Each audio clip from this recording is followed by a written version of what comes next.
আজকে এই দুর্যোগপূর্ণ আবহাওয়ায়ও সবাই যে আপনারা উপস্থিত হয়েছেন, এটা একটা বিশাল ব্যাপার।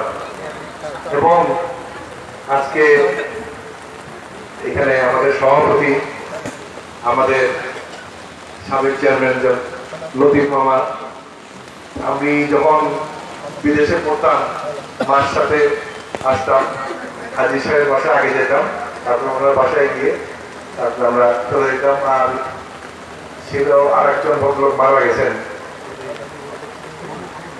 অমলবাবু, ওনার বাড়িতে যেতাম।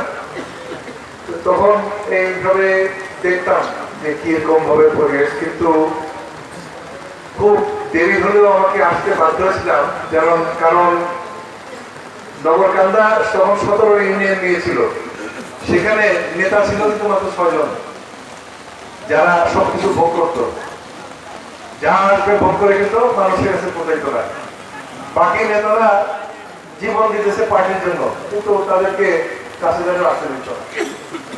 এরা অন্য দলও করত, জাতীয় পার্টি, আবার জাতীয় পার্টি থেকে এখানে এসে আওয়ামী লীগের নেতাদেরকে সরাই দিয়ে ওনারাই নেতা হয়ে বসে গেল।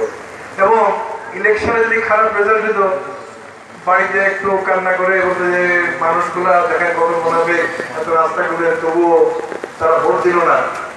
আসলে যে তারা তৃণমূলে পৌঁছায় নাই এই কথা বলে না, আরো খাইতে পারে সেই জন্য রিনিউ করে গেল, একটু কান্দে কান্দা কেটে। এই লোকগুলো কিন্তু আমরা চিহ্নিত করছি, সরাই দিছি। আজকে নেতৃত্ব হয়েছে 1-150 নেতৃত্ব হয়েছে এখন ওই 6 জনের জায়গায়, যে জন্য সম্প্রীতি ভালোবাসার ভিতরে আছে। ছোটখাটো কিছু গন্ডগোল থাকলে আমরা মিটাই দিই, তাতে করে সুবিধা হয় উন্নয়ন করার জন্য।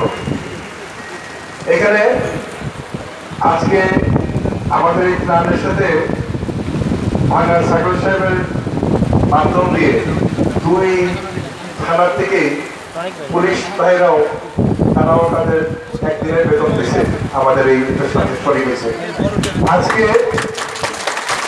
এই পুলিশ বাহিনী আমাদের যে এখানে অ্যাডমিনিস্ট্রেশন আছে, প্রশাসন